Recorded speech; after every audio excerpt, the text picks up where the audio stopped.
Já parou para pensar na quantidade de histórias que os muros antigos guardam?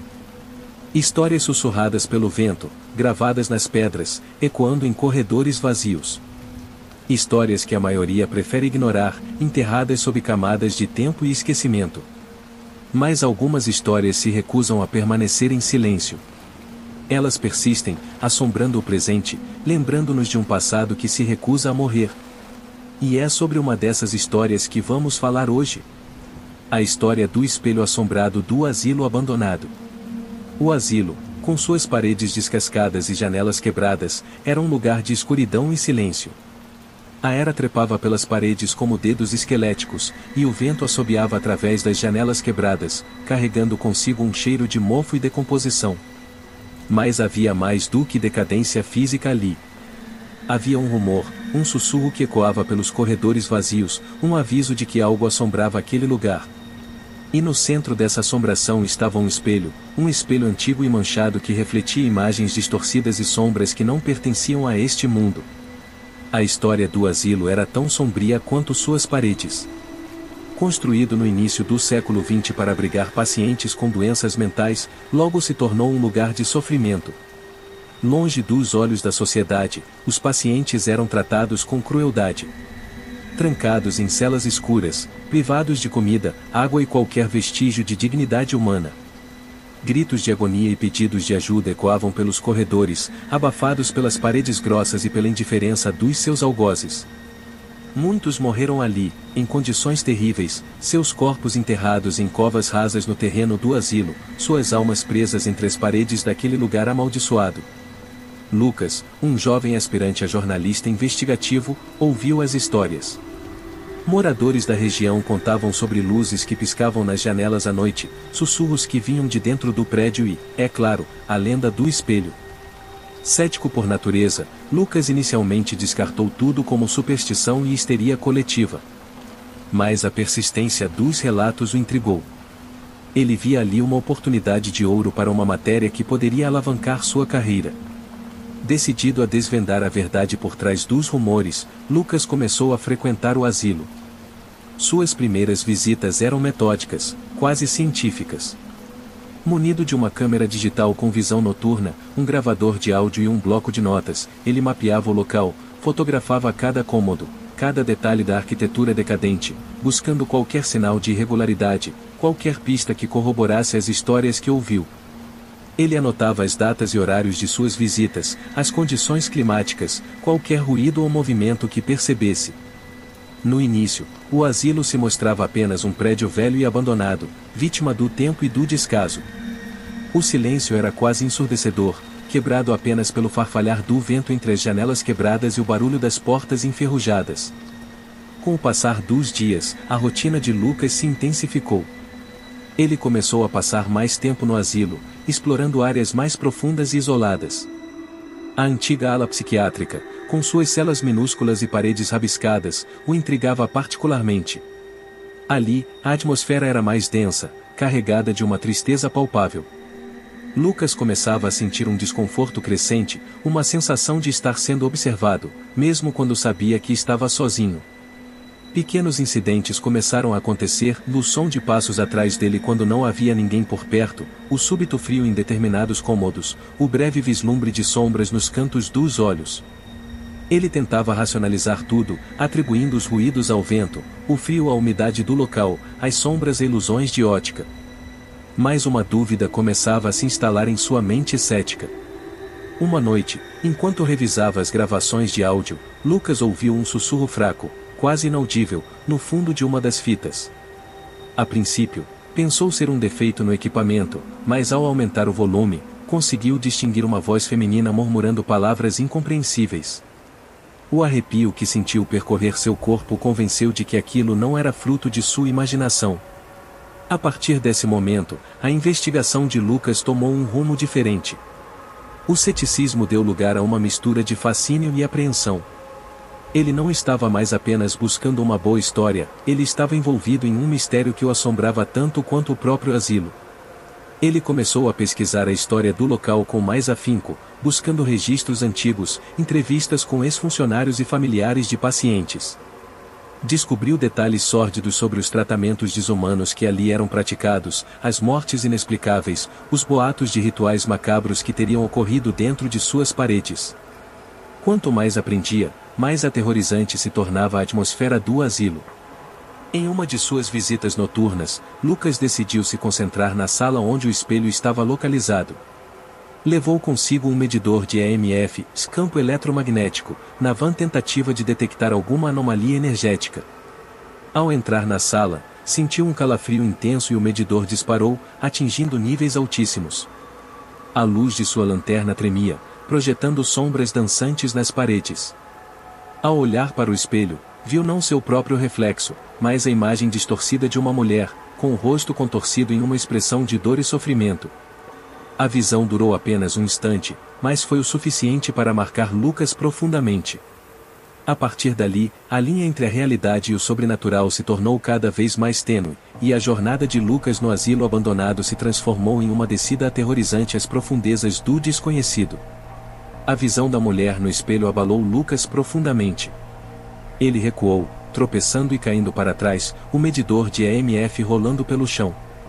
O silêncio que se seguiu foi ensurdecedor, interrompido apenas pela sua respiração ofegante. Ele se levantou lentamente, o coração batendo forte no peito. Olhou novamente para o espelho, mas a imagem havia sumido, restando apenas seu próprio reflexo, pálido e assustado. Ele pegou o medidor do chão, as mãos tremendo. O aparelho agora marcava níveis normais de EMF, como se nada tivesse acontecido. A partir daquela noite, o mundo de Lucas se tornou um borrão entre a realidade e o pesadelo. Seus sonhos se transformaram em reconstituições brutais dos horrores que impregnaram o asilo. Ele se via preso nos corredores escuros, testemunhando os tratamentos cruéis, os gritos de agonia ecoando pelas paredes.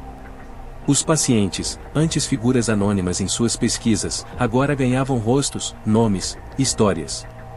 Ele via um homem acorrentado a uma parede, implorando por água, uma mulher encolhida em um canto, sussurrando palavras sem sentido, e, acima de todos, o olhar vazio e penetrante da mulher do espelho, seus olhos fixos nele, acusadores.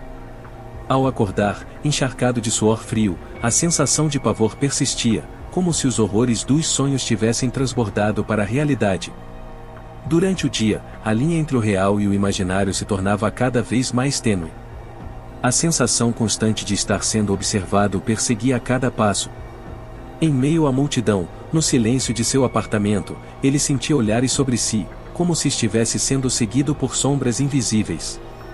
Os sussurros, antes quase inaudíveis, se tornaram mais nítidos, murmurando seu nome, palavras incompreensíveis, fragmentos de frases que pareciam vir de todas as direções. Ele se virava bruscamente, procurando a origem dos sons, mas encontrava apenas o vazio. Os toques frios em seus ombros, antes esporádicos, se tornaram frequentes, como se mãos invisíveis o tocassem constantemente, tentando guiá-lo, ou talvez prendê-lo. O asilo o chamava. Não era uma voz audível, mas uma força irresistível que o puxava de volta para suas entranhas sombrias. Ele se pegava pensando no lugar constantemente, revendo as fotos, as gravações, buscando qualquer explicação para o que havia presenciado. Uma obsessão doentia se instalou em sua mente, consumindo seus pensamentos e afastando-o do mundo exterior. Seus amigos e familiares notaram sua mudança de comportamento, sua palidez, seu olhar distante. Tentaram convencê-lo a procurar ajuda, a se afastar daquele lugar amaldiçoado, mas Lucas se recusava a ouvir.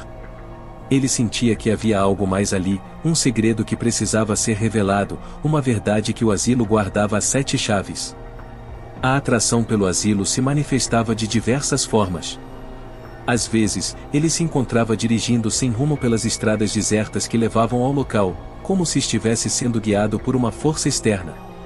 Outras vezes, acordava no meio da noite com um desejo incontrolável de voltar para lá, sentindo que algo o esperava, algo que ele precisava ver, mesmo que isso significasse confrontar seus piores medos. A sanidade de Lucas estava à beira do colapso, a linha entre a razão e a loucura se desfazendo a cada dia que passava. O asilo o havia escolhido, e ele, mesmo contra sua vontade, se sentia preso a ele por um fio invisível, um chamado sombrio que o arrastava cada vez mais para as profundezas da escuridão. Em sua última visita, movido por uma mistura de determinação e desespero, Lucas decidiu confrontar o espelho de uma vez por todas. Ele sentia que precisava de respostas, que não podia mais viver atormentado por aquelas visões e sensações. Levou consigo uma câmera de vídeo profissional, com recursos de baixa luminosidade e áudio de alta qualidade, na esperança de finalmente capturar alguma evidência concreta da atividade paranormal. Ele sabia que estava arriscando sua sanidade, mas a necessidade de desvendar o mistério era mais forte. A sala onde o espelho estava localizado parecia ainda mais fria e sombria do que o habitual. A poeira dançava preguiçosamente nos raios fracos de luz que entravam pelas janelas empoeiradas. Lucas posicionou a câmera em um tripé, ajustando o foco para o espelho. Respirou fundo, tentando controlar o tremor em suas mãos. Ligou a gravação. Ele se posicionou em frente ao espelho, o coração batendo forte no peito. A princípio, hesitou, mas logo começou a falar, em um tom de voz firme, embora um pouco trêmulo. Se houver alguém aqui, eu peço que se manifeste. Eu quero entender o que está acontecendo. Eu quero respostas. Sua voz ecoou pela sala silenciosa, quebrando a quietude opressora. No início, nada aconteceu. Apenas o silêncio sepulcral e o eco fraco de sua própria voz reverberando pelas paredes. Lucas começou a se sentir frustrado, quase aliviado por não haver nenhuma manifestação. Talvez tudo tivesse sido fruto de sua imaginação, de seu cansaço, de seu medo. Mas então, uma mudança sutil na atmosfera chamou sua atenção. O ar na sala começou a ficar perceptivelmente mais frio, como se um vento gelado tivesse invadido o local. Lucas sentiu um arrepio percorrer sua espinha. A respiração começou a sair em baforadas brancas na frente de seu rosto. Ao mesmo tempo, uma névoa densa e esbranquiçada começou a se formar ao redor do espelho, obscurecendo a imagem refletida. A névoa se movia lentamente, como se estivesse viva, contorcendo-se e expandindo-se. A imagem de Lucas no reflexo começou a se distorcer, como se estivesse se liquefazendo.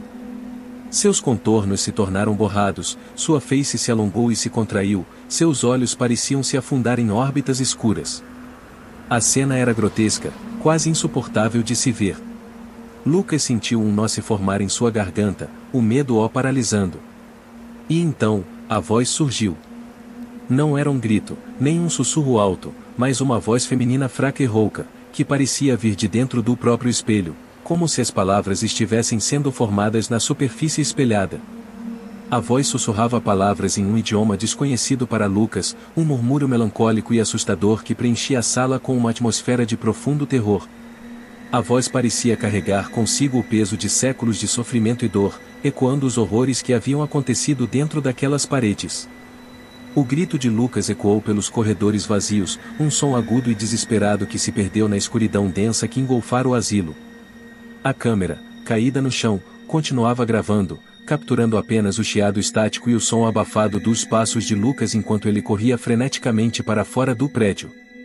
A gravação termina abruptamente, com um baque seco, provavelmente quando a câmera se chocou contra algo. Lucas nunca mais pisou no asilo. As lembranças daquela noite o assombraram incessantemente, gravadas a ferro e fogo em sua mente. Ele se isolou do mundo, evitando qualquer contato com amigos e familiares.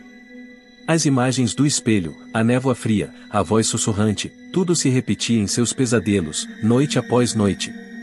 Ele guardou a câmera e as demais evidências em um cofre, trancadas a 7 chaves, como se fossem a prova de sua própria insanidade. Com o tempo, os boatos sobre o asilo diminuíram, quase desapareceram. A natureza implacável tratou de recobrir o prédio com uma camada de silêncio e esquecimento. A era cresceu ainda mais, engolindo as paredes e janelas, como se tentasse ocultar os segredos sombrios que ali residiam. O asilo se tornou apenas mais uma ruína no meio do nada, um lugar evitado pelos moradores locais, um lembrete silencioso de um passado sombrio. Mas a história não termina aqui. Anos depois, um grupo de jovens exploradores urbanos, atraídos pelas lendas que ainda circulavam na internet, decidiu visitar o asilo. Armados com câmeras e lanternas, eles adentraram o prédio em ruínas, buscando por vestígios de atividades paranormais. Eles encontraram o espelho, ainda pendurado na parede da mesma sala fria e escura. A névoa não estava mais lá, mas o ar ainda parecia mais pesado naquele cômodo. Um dos jovens, chamado Pedro, curioso e ousado, resolveu reproduzir o que ouvirá sobre o jornalista que havia visitado o local anos antes. Ele se posicionou em frente ao espelho, ligou a câmera do celular e começou a falar, repetindo as mesmas palavras que Lucas havia dito em sua fatídica noite: "Se houver alguém aqui, eu peço que se manifeste. Eu quero entender o que está acontecendo. Eu quero respostas." No início, nada aconteceu. Apenas o silêncio e o eco de sua própria voz. Mas então, um leve arrepio percorreu a espinha de Pedro. Ele olhou para o reflexo no espelho e, por um breve instante, jurou ter visto algo se mover atrás dele. Não uma sombra qualquer, nem um vulto indistinto. Ele viu o reflexo de um homem, com uma expressão de profundo terror estampado no rosto. Era um rosto pálido, com olheiras profundas e um olhar fixo e assustado. Era o rosto de Lucas. Assustado, Pedro interrompeu a gravação e se afastou bruscamente do espelho, reunindo-se aos seus amigos, que não haviam notado nada de estranho. Ao rever a gravação em casa, ele se surpreendeu ao constatar que a imagem estava corrompida, com interferências e ruídos inexplicáveis, como se a própria gravação estivesse resistindo em mostrar o que havia capturado. Mas, em um breve frame, congelado em meio à estática, era possível ver, no reflexo do espelho, não o rosto de Pedro, mas o rosto de Lucas, a mesma expressão de pavor que Pedro vira momentaneamente. A imagem era granulada e distorcida, mas inconfundivelmente humana, inconfundivelmente Lucas. A gravação se espalhou pela internet, reacendendo as lendas sobre o asilo e o espelho assombrado. A descoberta de que o próprio Lucas, mesmo anos depois, ainda assombrava o espelho, trouxe uma nova camada de mistério e terror à história. Alguns especulam que o espelho o aprisionou de alguma forma, outros acreditam que ele se tornou um guardião do local, preso para sempre à cena de seu próprio terror. Mas ninguém sabe ao certo a verdade. E a pergunta que fica é: o que realmente aconteceu com Lucas naquela noite? O que ele viu no espelho antes das luzes se apagarem? Por que seu reflexo ainda aparece no espelho anos depois? O mistério do asilo abandonado e do espelho assombrado continua a pairar, aguardando por aqueles que se atrevem a desvendar seus segredos sombrios, agora com a assombrosa presença de Lucas como parte integrante do enigma.